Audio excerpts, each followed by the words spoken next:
लावण्या बात बदलते हुए बोली, मेरा मतलब था भाभी, हम बाहर वालों का मुंह नहीं बंद कर सकते न। वो तो तरह तरह की बातें करते हैं। किसी ने बताया मुझे, लोग बातें करते हैं। बात कितनी ही छिपाई जाए फिर भी लोगों को मालूम चल ही जाता है। कृतिका के भागने वाली बात छिपी नहीं है किसी से। लोग तो कह रहे हैं जब इस घर की बेटी इतना बड़ा कदम उठा सकती तो कौन सा शरीफ खानदान इस घर में अपनी बेटी ब्याहेगा। नर्मदा जी वहां और नहीं रुका गया। वो उठकर जाने लगी तभी सीता उनके लिए चाय लेकर पहुंची। नर्मदा जी ने कहा, मुझे अब इसकी जरूरत नहीं। ये बोल वो वहां से चली गई। लावण्या ने सीता से कहा, कोई नहीं, चाय यही रख दो, मैं पी लूंगी। सीता चाय टेबल पर रखकर वहां से चली गई। लावण्या मन ही मन खुद से बोली, ये तो बुरा मान गई। वैसे भी मैंने क्या गलत कहा, जो सच है वही तो कहा। एक हफ्ते बाद मल्होत्रा विला। सिद्धि जब से ऑफिस के काम में बिजी हुई थी, घर पर वक्त देना उसने कम कर दिया था। सच तो ये था, नंदिता के तानों से वो बच जाया करती, लेकिन सिद्धि के लिए शिव से बचना आसान नहीं था। वो उसे परेशान करने के लिए उसका काम बढ़ा दिया करता, फिर चाहे घर हो या ऑफिस। आज संडे था इसलिए सिद्धि घर पर थी। मंदाकिनी जी हॉल में अकेली बैठी थी। सिद्धि उनके पास आकर बैठ गई। मंदाकिनी जी ने सिद्धि को देखकर कहा, बदली हुई लग रही हो बेटा। तुम्हारी शादी को 1 महीना ही तो गुजरा है, तुम बिल्कुल नई दुल्हन की तरह नहीं लगती। खुद को ठीक रखा करो। ऐसी बात नहीं है दादी, वो ज्यादा मेकअप करना मुझे पसंद नहीं।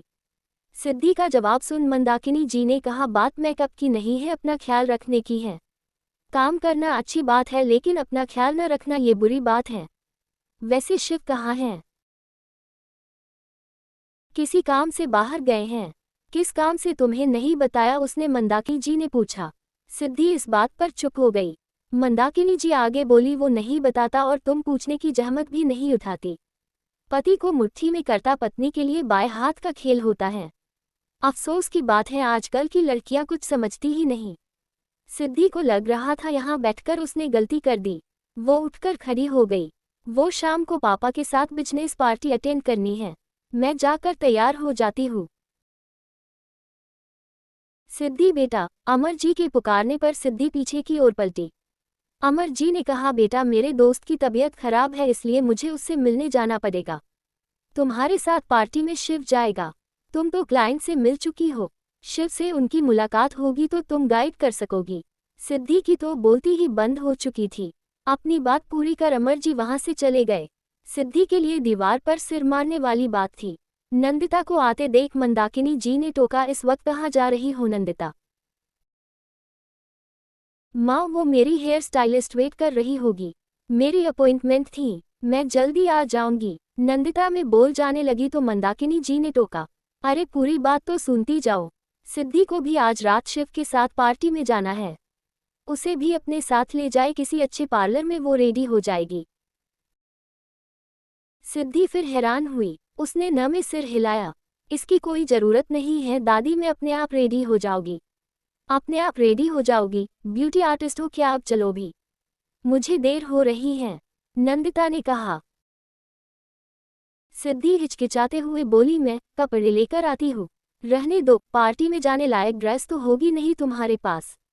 हम नए खरीद लेंगे। मैं गाड़ी में इंतजार कर रही हूँ, जल्दी आओ। ये बोल नंदिता बाहर चली गई। सिद्धि ने उदास मन से मंदाकिनी जी को देखा तो उन्होंने बाहर जाने का इशारा किया। सिद्धि को जाना पड़ा। आकाश इस वक्त लॉन में बैठे थे। तानिया किचन में कॉफी बना रही थी। फोन की आवाज सुनकर उसने मुड़कर देखा, फोन किचन की स्लैब पर रखा था। ये फोन आकाश का था। ज्योति का नंबर देख तानिया मुस्कुराई। उसने फोन स्विच ऑफ कर दिया। सॉरी, लेकिन क्या है, ये वक्त बड़ी मुश्किल से मिलता है मुझे, मैं किसी तीसरे की दखलंदाजी बर्दाश्त नहीं कर सकती। तानिया ने कॉफी का कप ट्रे पर रखा और बाहर चली आई। लीजिए, कॉफी रेडी है। कॉफी तो सिद्धि बहुत अच्छा बनाती है। सिर्फ कॉफी ही नहीं, वो कुकिंग भी अच्छी करती है। ऐसा कोई दिन नहीं जाता जब वो अपनी बहू की तारीफ नहीं करती। तानिया को ये सब बातें बिल्कुल पसंद नहीं आई। वो नीचे बैठते हुए बोली, आप अपनी पत्नी, बेटे, माँ, बहू, भाई, भाभी, इन सबको घर पर छोड़कर आया कीजिए। यहाँ हम दोनों के सिवा और किसी के बारे में बात नहीं होगी। वैसे भी आजकल आपने मुझे वक्त देना कम कर दिया है। मैं 4 बार कॉल करती हूँ तो आप 1 बार यहाँ आते हैं। जानते हैं मुझ पर क्या गुजरती हैं। मायूस क्यों होती है, तुम्हारे पास ही तो हूँ। बस काम में सारा वक्त निकल जाता है। तेजस भी काम को धीरे धीरे अच्छा टेक ओवर कर रहा है। वो अच्छे से बिजनेस को संभालने लगेगा तो मैं टेंशन फ्री हो जाऊंगा। आकाश ने कहा तो तानिया बोली, तुम तेजस पर कुछ ज्यादा ही डिपेंडेंट होते जा रहे हो। कृष पर ध्यान दो, वो तुम्हारी औलाद हैं। सब कुछ तेजस पर लुटा दोगे तो कृष के लिए क्या बचेगा। तानिया, तुम कहना क्या चाहती हो। तानिया कभी झूठ नहीं बोलती।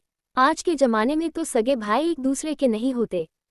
कृष और तेजस के बीच तो सगे का कोई रिश्ता भी नहीं है। तानिया की बात पूरी हुई तो आकाश गुस्से से उठ खड़े हुए। तानिया, आज ये बात कह दी है तुमने, दोबारा ये बात मुंह से मत निकालना। तेजस और कृष मेरे लिए दोनों बराबर हैं। जितना ज्यादा प्यार ज्योति कृष से नहीं करती उससे कहीं ज्यादा प्यार तेजस से करती है। मैं खुद उसके खिलाफ कुछ बर्दाश्त नहीं कर सकता। आकाश काफी गुस्सा हो गए। तानिया को इस बात का अंदाजा नहीं था। आकाश वहां और नहीं रुके और दरवाजे की तरफ बढ़ गया। तानिया ने उन्हें रोकने की कोशिश की। आकाश, आकाश, मुझसे गलती हो गई आकाश। तानिया उन्हें रोक नहीं पाई। उसने गुस्से से अपना हाथ दरवाजे पर मारा। बहुत प्यार है इन लोगों के बीच और इन सब में मैं कहा हूँ। ये लोग कभी अलग नहीं होंगे तो आप मेरे पास कैसे आएंगे। मैं एक नहीं रहने दूंगी। मुझे आपको पूरा पाना है, फिर चाहे मुझे इसके लिए कुछ भी करना पड़े। बुटीक। नंदिता सिद्धि को अपने साथ बुटीक लेकर आई थी। काफी पुरानी जान पहचान थी यहाँ के मैनेजर से। हेलो मिसेज मल्होत्रा, आज बड़े दिनों बाद आई है यहाँ। हाँ शैली, घर और काम में इतनी बिजी हो जाती हूँ कि अपने लिए वक्त ही नहीं निकलता। नंदिता ने मुस्कुराकर कहा। शैली नंदिता के गले लगकर उससे दूर हुई। उसने सिद्धि की ओर इशारा करके पूछा, ये मोहतरमा कौन है, काफी खूबसूरत हैं। ये मेरी डॉटर इन लॉ हैं। मैं इसी के लिए पार्टी ड्रेस लेने आई हूँ। शैली नंदिता से बोली, तुम्हारी डॉटर इन लॉ काफी शाय नेचर की है। नाम क्या है इसका। सिद्धि नाम है। मैं इसी के लिए पार्टी ड्रेस लेने आई हूँ। मेरे के साथ जाना है। उसका टेस्ट तो तुम जानती हो। एक्चुअली मेरी बहू मिडिल क्लास फैमिली से है तो उसे फैशन का ज्यादा नॉलेज नहीं है। तुम समझ रही हो ना मैं क्या कह रही हूँ। मिसेज मल्होत्रा, आपको फिक्र करने की जरूरत नहीं है। मुझे अपनी काबिलियत पर पूरा भरोसा है। आप सब मुझ पर छोड़ दीजिए। शैली ने कहा तो नंदिता ने सिद्धि की ओर देखा। तुम शैली के साथ जाया। तुम्हें कैसे रेडी करना है वो देख लेगी।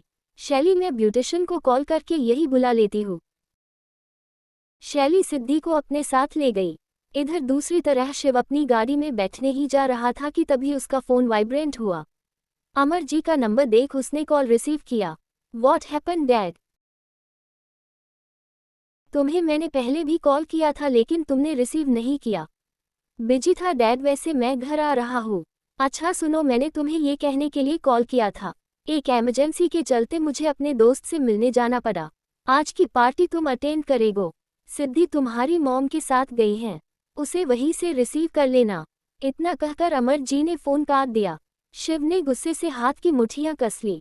आंखें बंद कर वो खुद के गुस्से को ही शांत करने की कोशिश करने लगा। इवांश ने कहा, चीफ आप अभी भी यही खड़े हैं, घर नहीं जाना आपको। नहीं, मॉल चलते हैं, मुझे कुछ शॉपिंग करनी है। ये बोल शिव गाड़ी में बैठ गया। इवांश भी गाड़ी में आकर बैठा।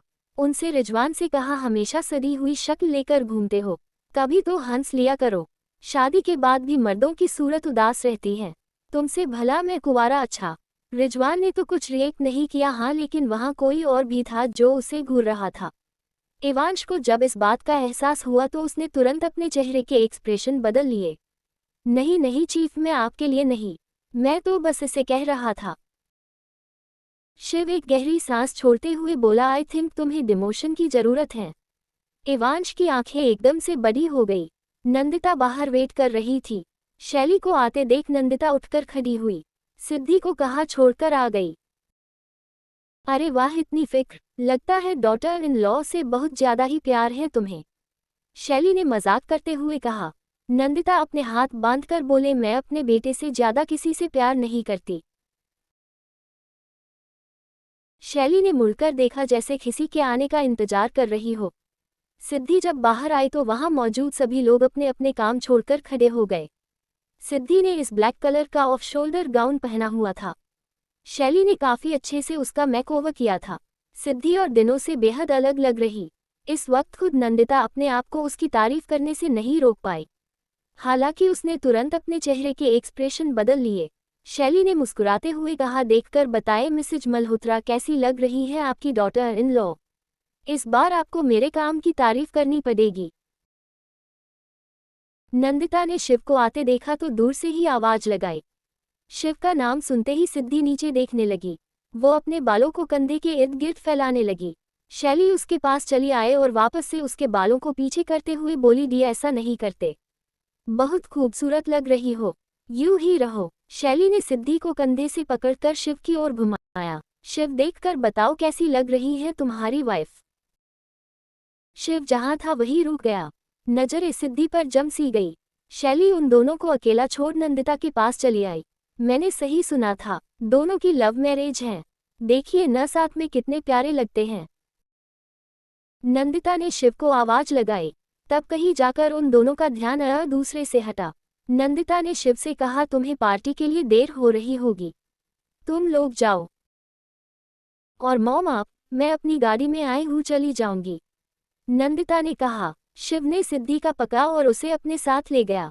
नंदिता ने शैली से कहा, वाकई में तुम्हारा काम अच्छा है, तुम्हें तो ठीक ठाक लगे, वो फीस ले लो। फीस की बात छोड़िए न, मैं कोई एक्स्ट्रा चार्ज नहीं लूंगी, आप बस अपनी बहू की तस्वीर रखने की परमिशन दे दीजिए। वैसे तो कई सेलिब्रिटी की तस्वीरें मैंने रखी हुई हैं, वो भी किसी एक्ट्रेस से कम नहीं। शैली की बात काटते हुए नंदिता बोली, हरगिज नहीं, मेरे बेटे को ये बात बिल्कुल पसंद नहीं आएगी। अगर कोई तस्वीर ली है तो लौटा दो। आप बुरा मत मानिए, मैं तो बस पूछ रही थी, शैली ने बात संभालते हुए कहा। शिव ने आगे बढ़कर सिद्धि के लिए दरवाजा खोला। सिद्धि चुपचाप अंदर बैठ गई। एवांश ने उसे हल्लो कहा। सिद्धि हल्का मुस्कुरा दी। शिव के बैठते ही रिजवान ने गाड़ी स्टार्ट कर आगे बढ़ाई। इसमें कोई शक नहीं था, आज शिव की नजरें बार बार जाती। वही सिद्धि को बेहद अजीब लग रहा था। आज से पहले उसने कभी इस तरह की ड्रेसेज नहीं पहनी। रात का वक्त, शिखा का अपार्टमेंट। शिखा इस वक्त टेरेस पर थी। विधि उसे ढूंढते हुए वहां पहुंची। मैं कब से तुम्हारी राह देख रही हूं कि तुम अब आओगी, लेकिन यहाँ तो तुम अपने आप में ही बिजी हो, कौन सी दुनिया में गुम हो।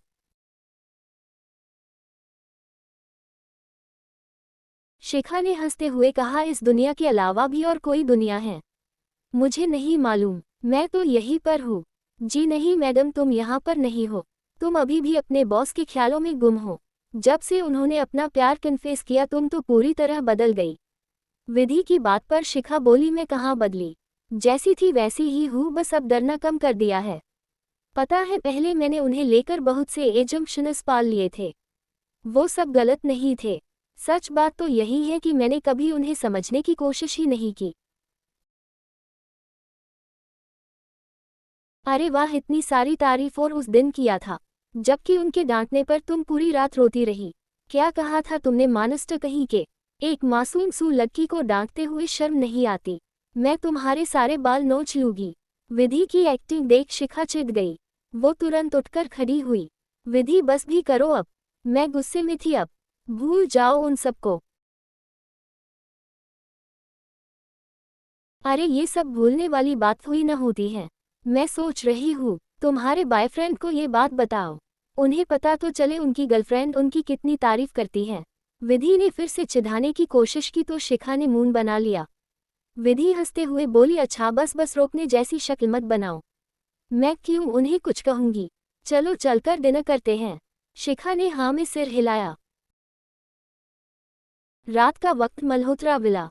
डिनर की टेबल पर सिद्धि, शिव और अमर जी को छोड़कर पूरा परिवार था। आकाश ने मंदाकिनी जी से पूछा, माँ भैया कहीं नजर नहीं आ रहे और शिव भी नहीं है। आकाश के सवाल का जवाब तेजस ने दिया, डैड बिग ब्रो और भाभी पार्टी अटेंड करने गए हैं, बड़े पापा अपने दोस्त के यहाँ गए हैं। मंदाकिनी जी ने नंदिता से पूछा, तुमने पूछा नहीं शिव से वो लोग कब तक आएंगे। नहीं, लेकिन पार्टी की जगह दूर है, मेरे हिसाब से लौटते वक्त देर हो जाएगी, नंदिता ने जवाब दिया। ज्योति ने आकाश से कहा, कल कृष के स्कूल में पेरेंट्स टीचर मीटिंग है, आप चलेगे न? नहीं वो मैं, आकाश बस इतना हाउस कह पाए थे तभी तेजस बोला हाँ क्यों नहीं डैड जरूर जाएंगे। क्यों डैड आप जाएंगे न? तेजस मोर्निंग में मीटिंग है। फैमिली से ज़्यादा इम्पोर्टेंट मीटिंग नहीं हो सकती डैड। मैं संभाल लूंगा उसे, आपको मॉम के साथ जाना चाहिए। ठीक है फिर, आकाश के ये कहने पर ज्योति खुश हुई। उसने तेजस की ओर देखा तो उसने भी स्माइल पास की। डिनर के बाद सब अपने अपने रूम में चले गए। तेजस अपने रूम में पहुंचा तो महसूस हुआ जैसे कोई पीछे आ रही है। उसने मुड़कर देखा, कृष अभी अभी उसके रूम में आया था। तेजस ने पूछा क्या हुआ, नींद नहीं आ रही? ब्रो डैड मुझसे प्यार नहीं करते ना। वो तो मेरे साथ कहीं जाना भी पसंद नहीं करते। कृष की बातें सुनकर तेजस बोला कैसी बातें कर रहे हो तुम, किसने कहा तुम्हें ये सब, वो हमारे डैड हैं। वो हम सबसे बहुत प्यार करते हैं। देखा नहीं कल तुम्हारे साथ जाने के डैड ने हाँ कहा है। हाँ उन्होंने इसलिए कहा क्योंकि आपने उन्हें बोला, वरना वो मेरे साथ नहीं जाते। कृष ने कहा तो तेजस ने एक गहरी सांस भरी। वो उसके कंधे पर हाथ रखकर बोला चलो आइसक्रीम खाने चलते हैं। बहुत दिन हो गए, हम लोग एक साथ बाहर नहीं गए। इस वक्त मॉम ने देखा तो डांट पड़ेगी। सो तो है लेकिन बड़े भाई होने का क्या मतलब जब वो छोटे भाई को सेफ न कर सके। तुम बस चलो बाकी सब मैं संभाल लूंगा। तेजस उसे अपने साथ ले गया।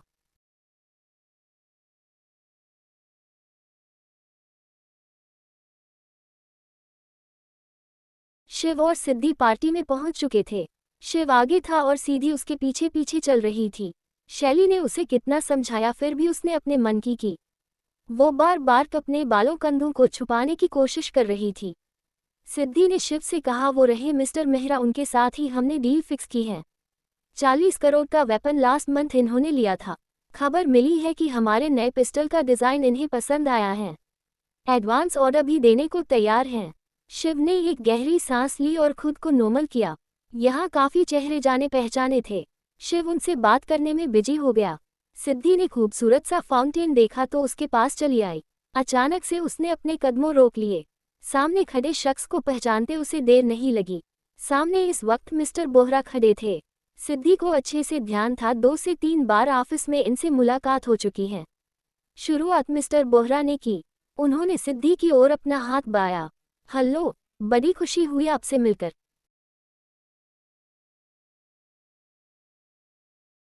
सिद्धि मन ही मन खुद से बोली मुझे तो कोई खुशी नहीं हुई।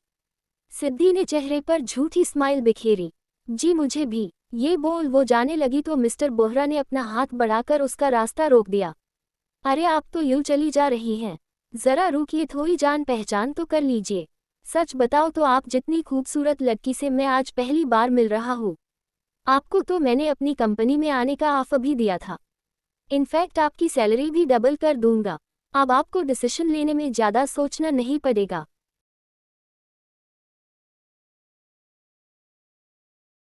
देखिए मिस्टर बोहरा, मैं अपनी जॉब से बहुत खुश हूँ। मुझे आपकी मदद की ज़रूरत नहीं। मैंने आपसे कहा था अगर किसी को ज़रूरत होगी तो मैं उसे रिकमेंड कर दूंगी। प्लीज़ रास्ता छोड़िए। सिद्धि ने साफ और सीधी बात की। मिस्टर बोहरा उसके रास्ते से साइड हट गई। सिद्धि आगे बढ़ गई। मिस्टर बोहरा ने मन में कहा मुझे तेरी लड़कियां ही क्यों मिलती हैं, सिर से लेकर पांव तक एटीट्यूड से भरी हुई हैं। औकात मेरे सामने खड़े होने की भी नहीं। सिवाय हुस्न के और क्या खूबी है। एवांश ने शिव को अपने साथ ले आया। आपको कुछ दिखाना है, ये बोल एवांश ने सामने की तरफ इशारा किया। एवांश आगे बोला मिस्टर महेश्वरी भी इस पार्टी में है। जरा चेहरे से देखिए कितने खुश लग रहे हैं। कोई कह सकता है इस हंसते हुए चेहरे के पीछे एक धोखेबाज चेहरा छिपा है। एवांश ने मिस्टर महेश्वरी को शिव के पास आते देखा तो सीधा खड़ा हो गया। मिस्टर महेश्वरी हाथों में ड्रिंक का गिलास पकड़े शिव के पास आकर रुक गए। Hello mister Malhotra, board meeting के बाद अब कहीं जाकर आपसे मुलाकात हुई है। सुना है शादी कर ली आपने। हाँ बिल्कुल ठीक सुना है आपने। कुछ लोग चाहते थे मैं सारी जिंदगी कुंवारा रहूं लेकिन मेरा अकेले रहने का कोई इरादा नहीं था। आई थिंक शादी का कार्ड आपको भिजवाया था, आप आए नहीं। मिस्टर महेश्वरी ने कहा, हाँ वो दरअसल मैं बाहर था, इस वजह से आपकी शादी अटेंड नहीं कर पाया। एवांश मिस्टर महेश्वरी को खा जाने वाली नजरों से घूर रहा था। मिस्टर महेश्वरी ने आगे पूछा, आप अकेले आए हैं? मेरा मतलब है वाइफ को साथ लेकर आना चाहिए था। शिव ने नजरें उठाकर सिद्धि की ओर देखा जो इस वक्त चेयर पर अकेली बैठी थी। शिव ने कि मिस्टर महेश्वरी ओर देखे बिना कहा, कभी घर पर आइए, साथ में डिनर करते हैं, फिर मेरी वाइफ से भी मिल लीजिएगा। हाँ क्यों नहीं, एक्सक्यूज मी, मैं अभी आया। ये बोल मिस्टर महेश्वरी वहां से चले गए। एवांश बोला, देखा चीफ कितना चालाक इंसान है। मैं तो कहता हूँ अभी किडनैप कर लेते हैं। ऐसे दिखा यहाँ है जैसे दूध का धुला इंसान है। इसे इसकी चालाकी से ही मात देंगे। बिना मेरी परमिशन के तुम कोई कदम नहीं उठाओगे। शिव के ये कहने पर एवांश ने अनमने ढंग से हाँ में सिर हिला दिया। शिव ने जब सिद्धि के पास किसी लड़के को खड़े देखा तो उसके चेहरे का रंग बदल गया।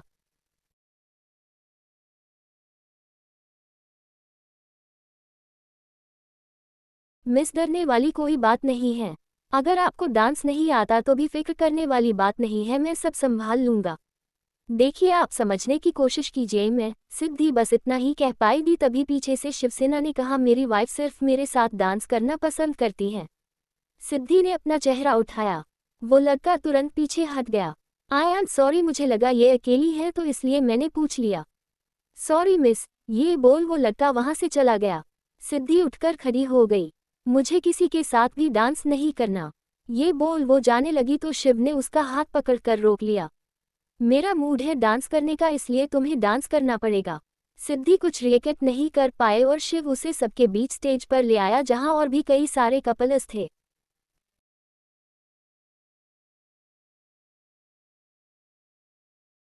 शिव ने सिद्धि का हाथ छोड़ दिया।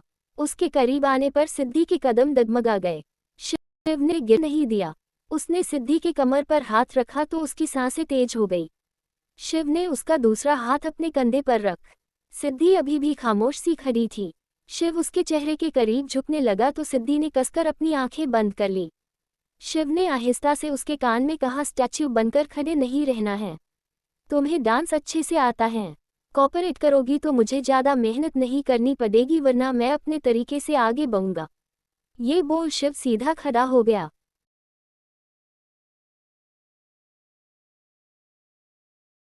सिद्धि ने आहिस्ता आहिस्ता अपनी आंखें खोली।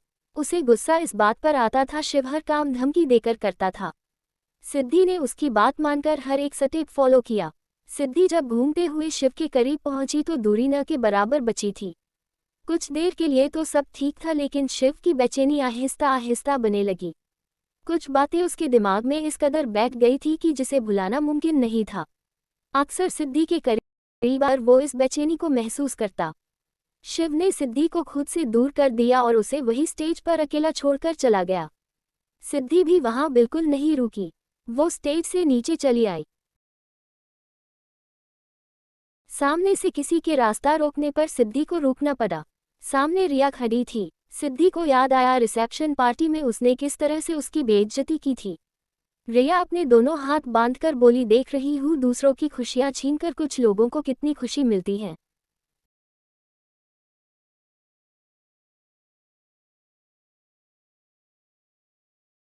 सिद्धि जब उसकी बात का मतलब नहीं समझी तो रिया हंसने लगी। तुम मिडिल क्लास लोग न हमेशा इसी तरह से रिएक्ट करते हो। अंदर से क्लेवर होते हैं और बाहर से शो करते हैं जैसे उनसे अच्छा कोई है ही नहीं। तभी तो तुमने शिव मल्होत्रा जैसे इतने बड़े बिजनेस टाइकून को फंसा लिया। मैं बहुत अच्छे से जानती हूँ, शिव तुम जैसी लड़कियों को भाव तक नहीं देता। जरूर उसकी फैमिली ने तुमसे शादी करने के लिए उसे मजबूर किया होगा। सिद्धि से अब बर्दाश्त नहीं हो रहा था। उसने एक गहरी सांस ली। लिसन, तुम होती कौन हो मुझसे इस तरीके से बात करने वाली? मिडिल क्लास के बारे में बड़ी नॉलेज है तुम्हें, क्यों खुद के स्टैंडर्ड के बारे में कुछ नहीं जानती?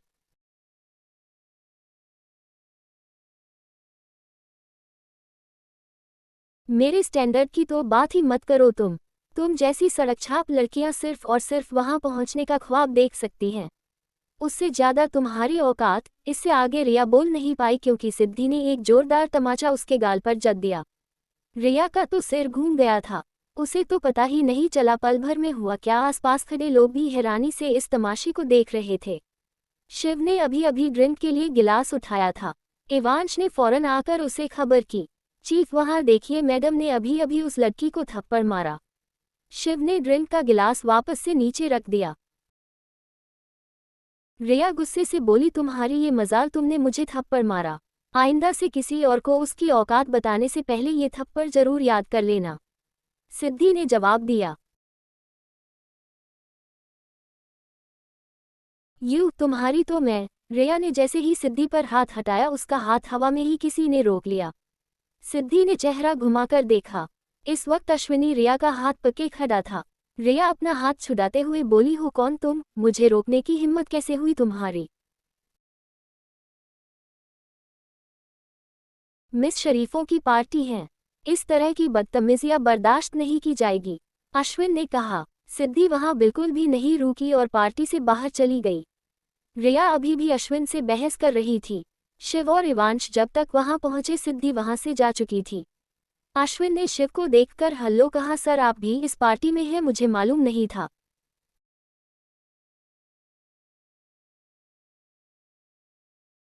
रिया भी गुस्से से पैर पटकते हुए वहां से निकल गई। शिव ने अश्विन पर बिल्कुल भी ध्यान नहीं दिया और उसके बगल से होकर चला गया। अश्विन हैरानी से उसे जाते हुए देख रहा था। तभी इवांश ने कहा, चीफ को जरूरी कॉल आया था, कल ऑफिस में मिलते हैं। ये बोल इवांश भी वहां से चला गया। शिव भागता हुआ होटल से बाहर निकला। सिद्धि कहीं नजर नहीं आई। शिव के गार्ड्स भी आसपास नहीं थे। इवांश जब बाहर आया तो देखा शिव परेशान होकर यहाँ वहां देख रहा था। शिव ने कहा, कहाँ गई सिद्धि? गार्ड से कहो उसे अभी के अभी ढूंढे, मुझे वो हर हाल में चाहिए। येस चीफ, इवांश ने अपनी तरफ से कोशिश की।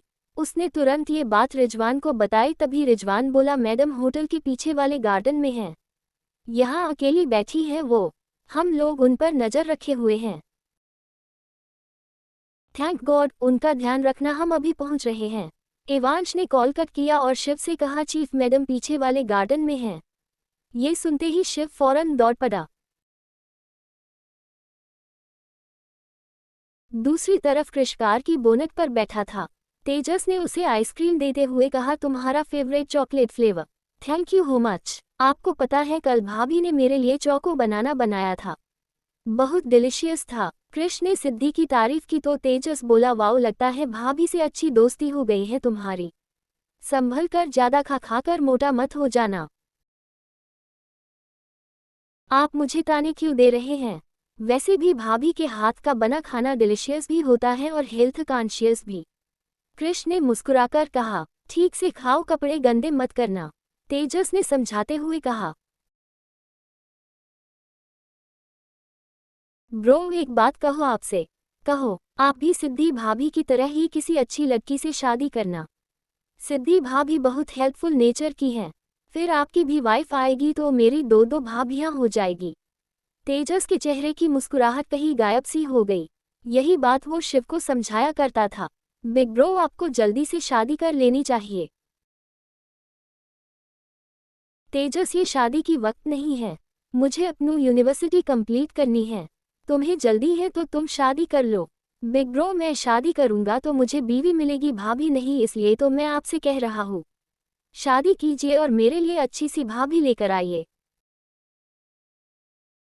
तेजस इन्हीं बातों को याद कर रहा था। तभी कृष ने कहा, ब्रो आप क्या सोच रहे हैं? कुछ नहीं, कल तुम्हें स्कूल के लिए निकलना है ना, टाइम पर सोना भी जरूरी है, चलो घर चलते हैं।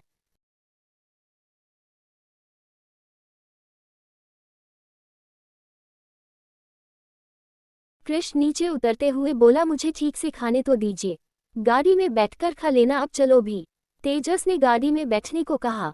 शिव जब पार्क में पहुंचा तो देखा सिद्धि अकेली बेंच पर बैठी थी। उसकी पीठ शिव की ओर थी। वो रो रही थी उस वक्त, लेकिन शिव उसका चेहरा नहीं देख पाया। रात का मौसम भी ठंडा था। शिव ने अपना कोट रिमूव किया और उसके पास चला आया। शिव ने जैसे ही उसे अपना कोट ओढ़ाया, सिद्धि ने चेहरा ऊपर किया। शिव वही बेंच पर बैठ गया। सिद्धि ने चेहरा घुमाकर उसकी ओर देखा। मुझे ये नहीं चाहिए। सिद्धि ने कोट हटाने की कोशिश की तो शिव बोला, पहने रहो, तुम्हें उसकी जरूरत है। तुम्हें इस तरह की ड्रेस पसंद नहीं तो पहनकर क्यों आए? सिद्धि ने अपने आंसू पोंछे और मन ही मन खुद से बोली, मेरी पसंद पूछता ही कौन है, मुझे दूसरी पसंद के हिसाब से ढलना पड़ता है। शिव उसकी ओर देखकर बोला, थप्पड़ खाने के बाद इंसान रोए, ये बात समझ आती है। थप्पड़ मारने के बाद कौन रोकता है?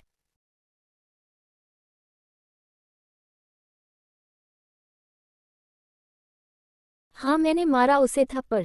आपको बुरा लग रहा है तो सजा दे सकते हैं।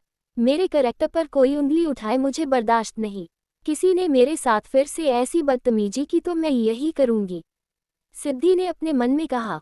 शिव के आगे कुछ भी कहने की हिम्मत नहीं थी। शिव कब से उससे बात कर रहा था और सिद्धि की तरफ से कोई जवाब नहीं मिल रहा था। शिव एक गहरी सांस छोड़ते हुए बोला, तुमने जो किया न, ये मुझे बिल्कुल पसंद नहीं आया। बिना बताए बाहर निकल गई। अनजान शहर में डर नहीं लगता। सिद्धि ने हैरान नजरों से शिव को देखा। मैं तो हर पल डर के साए में जी रही, मुझे और कितना डरना चाहिए? सिद्धि फिर इस बार अपनी बात अपने मन तक सीमित रखी। शिव उठकर खड़ा हो गया। चलो, हमें घर के लिए निकलना है। रात बहुत हो गई, पहुंचने में भी वक्त लगेगा।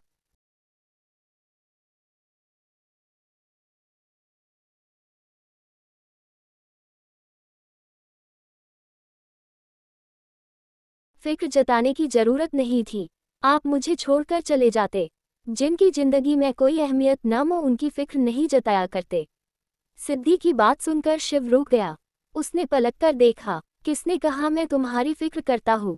तुम मरो या जियो मुझे कोई फर्क नहीं पड़ता। हाँ, लेकिन तुम्हें अपनी कैद में रखना मेरी मजबूरी है।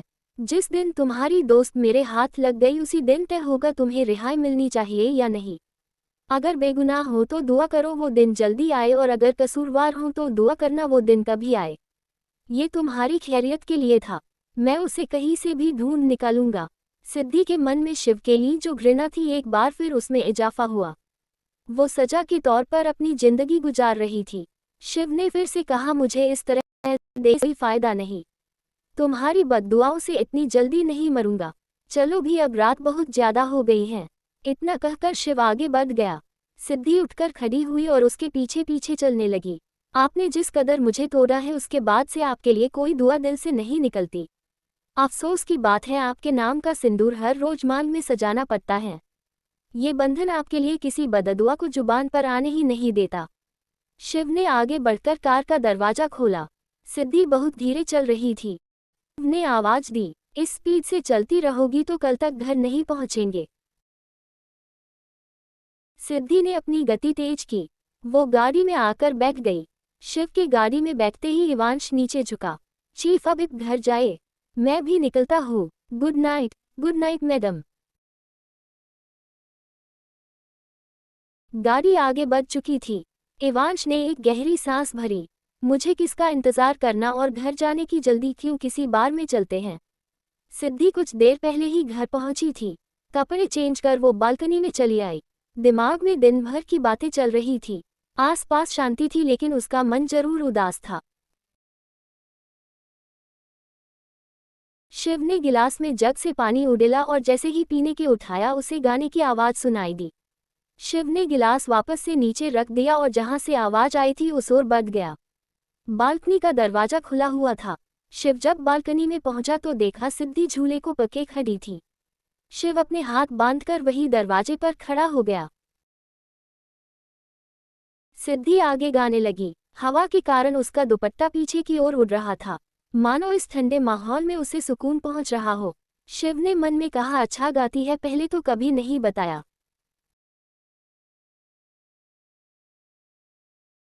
सिद्धि जब पीछे मुड़ी तो शिव को देखकर हैरानी से भर गई। सिद्धि ने तुरंत अपनी नजरें फेर ली। शिव उसके पास चला आया। कोई खास है जिसके लिए गा रही हो?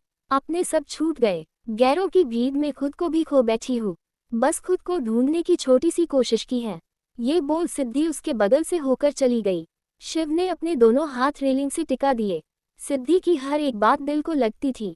वो उससे कभी अच्छे से पेश नहीं आता था, फिर भी ना जाने क्यों वो उसे हर बार अपनी ओर खींचा करती।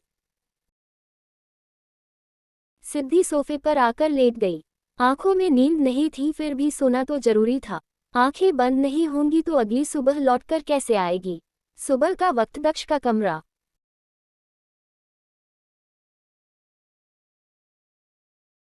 कमरे में सफाई का काम चल रहा था। दक्ष अभी कुछ देर पहले रूम में आया था। तुम सब जाओ, बाद में सफाई करना। दोनों सर्वेंट रूम से बाहर चले गए। दक्ष ने कबर्ड से अपने कपड़े निकाले। फोन की बेल बजने पर दक्ष का ध्यान दूसरी ओर गया। उसने जाकर कॉल रिसीव किया। नंबर अननोन था। दक्ष के हल्लो कहने पर फोन की दूसरी तरफ से आवाज आई। हेलो मिस्टर वालिया, मैं शिखा की दोस्त विधि बोल रही हूँ। एक एक्सीडेंट हो गया था, इसलिए मैं शिखा को लेकर हॉस्पिटल आई हूँ। क्या आप यहाँ आ सकते हैं? दक्ष के मानो होश उड़ गए हो। उसने तुरंत कहा, एक्सीडेंट? लेकिन कैसे? शिखा ठीक तो है ना? तुम मुझे अभी हॉस्पिटल का एड्रेस सेंड करो, मैं निकल रहा हूँ। दक्ष फोन पर बात करते हुए तुरंत कमरे से बाहर निकल गया। रमेश जी ने अभी अभी चाय मंगवाई थी। दक्ष को ऐसे भागते देख वो कुछ समझ नहीं पाए। उन्होंने पीछे से आवाज भी दी, लेकिन शायद दक्ष ने नहीं सुना। वो भागता हुआ बाहर चला गया। इसे अचानक हुआ क्या, बिधा बताए, इतनी तेजी में कहा गया है। विधि हॉस्पिटल की लॉबी में टहल रही थी। नर्स उसके पास आकर बोली, अंदर जो पेशेंट है उसके साथ आप ही है ना? जी हाँ, मैं उसकी फ्रेंड हूँ, आप अंदर आ सकती हैं।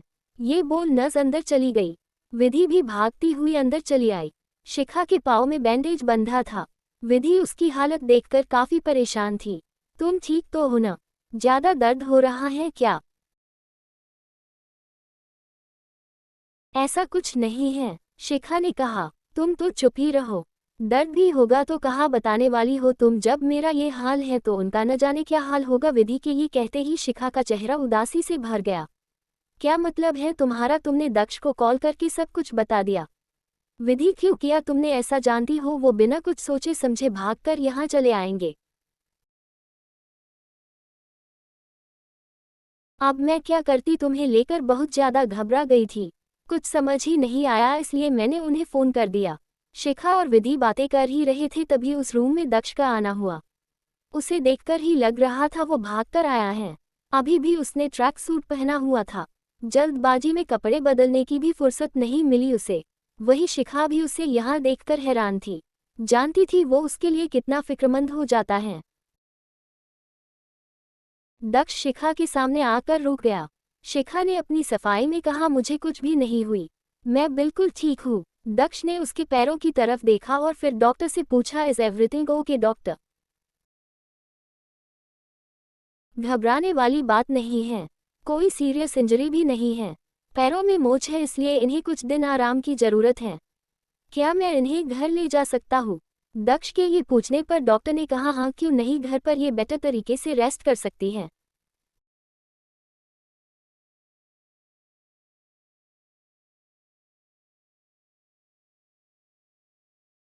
शिखा को ताज्जुब इस बात से लग रहा था क्योंकि दक्ष ने उससे एक शब्द भी नहीं कहा। कहीं वो गुस्से में तो नहीं? शिखा मन ही मन यही सब बातें सोच रही थी। दक्ष ने आगे बढ़कर शिखा को गोद में उठा लिया। उसने हैरान नजरों से शिव को देखा, पर शिव ने ऐसे रिएक्ट किया जैसे ये कोई बड़ी बात नहीं। मैं खुद चल सकती हूँ, शिखा ने धीमी आवाज में कहा। दक्ष ने कोई जवाब नहीं दिया। विधि भी मुस्कुराते हुए उनके पीछे चल दी। दक्ष उसे हॉस्पिटल से बाहर ले आया। दक्ष को आते देख ड्राइवर ने तुरंत गाड़ी का दरवाजा खोला। दक्ष ने शिखा को पीछे की सीट पर संभाल कर बिठाया। उसने विधि की ओर देखकर कहा, अंदर बैठो। विधि ने हाँ में सिर हिला दिया।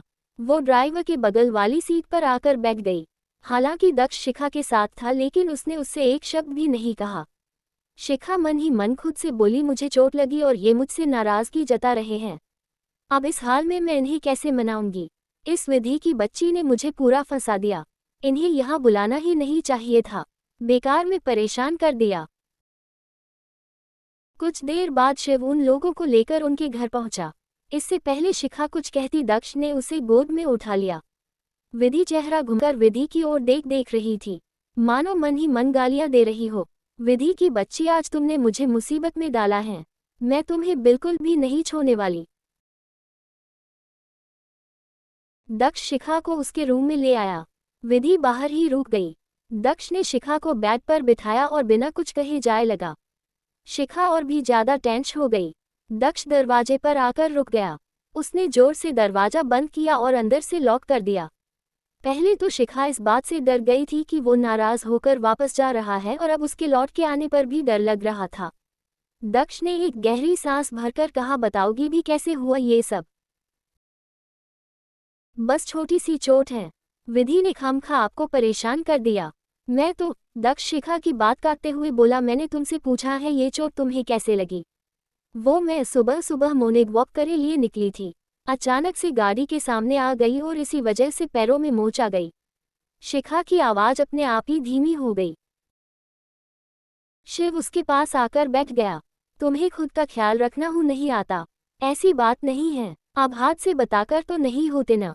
शिखा ने कहा। तभी दक्ष बोला, जानता हूँ हादसे कभी भी हो सकते हैं लेकिन खुद की केयर करना हमारे हाथ में है। अपने मामले में तुम कितनी लापरवाह हो मैं भी जानता हूँ। दर्द हो रहा होगा ना?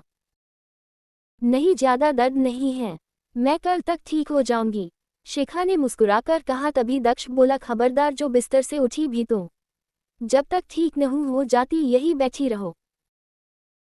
ये क्या बात हुई? मैं यही बैठी रहूंगी तो बाकी काम कौन करेगा? मैं किस लिए हूँ? तुम्हारे जो भी काम है मैं करूंगा। दक्ष का जवाब सुनकर शिखा एकटक उसे देखने लगी। उसे चुप देख दक्ष ने पूछा, अब क्या सोच रही हो? शिखा मुस्कुरा दी। इतना प्यार मत डालवाए ऐसी आदतें, वरना मैं और भी ज्यादा आलसी हो जाओगी। मेरा प्यार तुम्हें आलसी बनाता है, जबकि तुम्हारा प्यार तो मुझे एनर्जेटिक फील कराता है। दक्ष का जवाब सुन शिखा एक बार फिर हंस पड़ी। इसी बीच किसी ने दरवाजा नॉक किया। दक्ष ने जाकर दरवाजा खोला तो देखा बाहर विधि नाश्ते की ट्रे लिए खड़ी थी। शिखा ने नाश्ता नहीं किया। मुझे लगा आपने भी नहीं किया होगा, इसलिए मैं आप दोनों के लिए नाश्ता ले आई। Thank you. दक्ष नाश्ते की ट्रे लेकर अंदर चला आया। विधि दरवाजे से ही लौट गई। वहीं दूसरी तरफ मल्होत्रा विला में सभी लोग नाश्ते की टेबल पर मौजूद थे। सिद्धि के आते ही ज्योति ने कहा, तुम्हें सर्व करने की जरूरत नहीं है, गीता देख लेगी। तुम जाओ, जाकर वहां बैठ जाओ। ज्योति ने उसे शिव के बगल वाली सीट पर बैठने को कहा। सिद्धि हिचकिचाते हुए शिव के बगल वाली चेयर पर जाकर बैठ गई। आकाश ने पूछा, शिव कब निकल रहे हो तुम नैनीताल के लिए? कल शाम को। शिव का जवाब सुनकर सिद्धि उसकी ओर देखने लगी। आकाश ने कहा, ठीक है फिर मैं यहाँ का काम संभाल लूंगा, जब तक वापस ही आते कोई नया प्रोजेक्ट नहीं लूंगा। शिव, तुमने हमें बताया नहीं तुम नैनीताल जा रहे हो? मंदाकिनी जी ने कहा तो शिव बोला, ऑफिस के काम से जा रहा हूँ दादी। जिस भी काम से जा रहे हो सिद्धि को भी अपने साथ ले जाओ। मायका है उसका, वो भी अपने परिवार से मिल लेगी। मंदाकिनी जी की बात पर शिव बोला, पर दादी काम से जा रहा हूँ रिश्तेदारी निभाने नहीं। माँ ठीक ही तो कह रही हैं, तुम चाहे ऑफिस के काम से जाओ या पर्सनल काम से सिद्धि को ले जाने में क्या बुराई है? अमर जी ने कहा। तभी ज्योति बोली, ये ठीक रहेगा, वैसे भी सिद्धि की पग फेरे की रस्म नहीं हुई, वो भी हो जाएगी। शिव को तो समझ नहीं आ रहा था आखिर किस किस को समझाए, जिसे देखो वो सिद्धि को साइड ले रहा था। शिव उठते हुए बोला, मेरा नाश्ता हो गया। ये बोलते हुए वो वहां से निकल गया। मंदाकिनी जी सिद्धि से बोली, बेटा तुम अपना सामान पैक कर लेना, और हाँ, पहली बार ससुराल से मायके जा रही हो, खाली हाथ तो बिल्कुल भी मत जाना। मेरी मानो तो आज शॉपिंग के लिए निकल जाओ। नहीं दादी, ऑफिस में जरूरी काम है, मैं शाम को फ्री होकर चली जाऊंगी, सिद्धि ने कहा। आकाश ने ज्योति की ओर देखकर कहा, मैं गाड़ी में इंतजार कर रहा हूँ, कृष को लेकर आ जाओ। ज्योति ने उनकी बात पर हामी भर दी। सिद्धि मन ही मन खुद से बोली, मैं जानती हूँ वो मुझे अपने साथ ले जाने को राजी नहीं है, मैं फिर भी जाऊंगी, और कोई रास्ता नहीं है मेरे पास। मुझे मिलना है अपने परिवार से, उन्हें देखना है। अमर जी की आवाज सुनकर सिद्धि का ध्यान टूटा। जी पापा, बेटा अगर नाश्ता कर लिया हो तो हम साथ में ऑफिस के लिए निकलते हैं। सिद्धि ने हाँ में सिर हिला दिया। तेजस काफी देर से परेशान था। किसी अननोन नंबर से बार बार कॉल आ रहा था, लेकिन कॉल अटेंड करने पर कोई जवाब नहीं देता था। तेजस भी ऑफिस के लिए निकल गया। बोहरा हाउस। इशिता भी अभी अपने रूम से निकलकर नीचे आई थी। सर्वेंट ने नाश्ते के लिए पूछा तो उसने इनकार कर दिया। वो रेडी होकर कहीं के लिए निकल रही थी, तभी पीछे से राकेश की आवाज सुनाई दी। इस तरह तैयार होकर कहाँ जा रही हो? इशिता ने अपनी आंखें बंद कर ली। हाथों की मुट्ठियां बता रही थी वो खुद के गुस्से को कंट्रोल करने की कोशिश कर रही थी। उसने खुद को शांत रखा और पलटकर जवाब दिया, अपनी दोस्त से मिलने जा रही हूँ। क्या आपको कोई प्रॉब्लम है? दोस्त? कौन से दोस्त से मिलने जा रही हो? ये मेरा प्राइवेट मामला है। आपको दखलंदाजी करने की जरूरत नहीं है। ये बोल इशिता जाने के लिए मुड़ी तो राकेश ने फिर कहा, तुम्हारे हर पर्सनल मामले मुझसे जुड़े हैं। ऐसे किस दोस्त से मिलने जा रही हो जिसके बारे में मुझे नहीं बता सकती? बाहर गार्ड्स हैं, उन्हें साथ ले जाओ। मिस्टर बोहरा, मुझे आदत नहीं है बॉडीगार्ड्स की। बेहतर होगा मेरी जासूसी करने की बजाय आप अपने काम पर ध्यान दें। इतना कहकर इशिता वहां से चली गई। राकेश गुस्से से उसे जाते हुए देख रहा था। इशिता गाड़ी के पास पहुंची तो ड्राइवर ने उसके लिए गाड़ी का दरवाजा खोला। इशिता ने रुककर कहा, मुझे गाड़ी की चाबी दो, ड्राइव मैं खुद करूंगी। ड्राइवर ने हिचकिचाते हुए चाबी इशिता को दे दी। इशिता बिना किसी गार्ड के खुद ड्राइव करते हुए निकल गई। आज काफी गुस्से में लग रही थी वो, इसलिए गाड़ी की स्पीड भी उसने तेज रखी थी। इशिता मन ही मन खुद से बोली, मेरी पूरी जिंदगी अजाब बनाकर रख दी। आखिर मैं किसी के लिए क्या मायने रखती हूँ? कोई मकसद नहीं है मेरी जिंदगी का। किसी को क्या ही फर्क पड़ता है मैं मरूं या जियूं? इशिता अपने ख्यालों में इतनी गुम हो गई, सामने से आती हुई ट्रक दिखाई नहीं दी। उसने तुरंत कार को राइट टर्न लिया, इसके साथ ही सामने से आ रही कार से टकरा गई। आसपास से गुजर रही गाड़ियां भी रुक गई। जिस कार से इशिता की कार टकराई थी उसने भागना ही ठीक समझा। भीड़ भी काफी इकट्ठा हो गई थी। तेजस भीड़ देखकर बाहर निकलने लगा तो ड्राइवर ने कहा, कोई एक्सीडेंट का मामला है सर, आप बाहर मत जाए। शट अप, ये बोल तेजस बाहर निकल गया। इशिता ने सिर पर हाथ रख लिया। वो थोड़ी बहुत होश में थी। भीड़ में से कोई भी उसकी मदद के लिए आगे नहीं बढ़ा। तेजस की नज़र जब कार के अंदर बैठी इशिता पर गई तो उसकी हैरानी का ठिकाना नहीं रहा।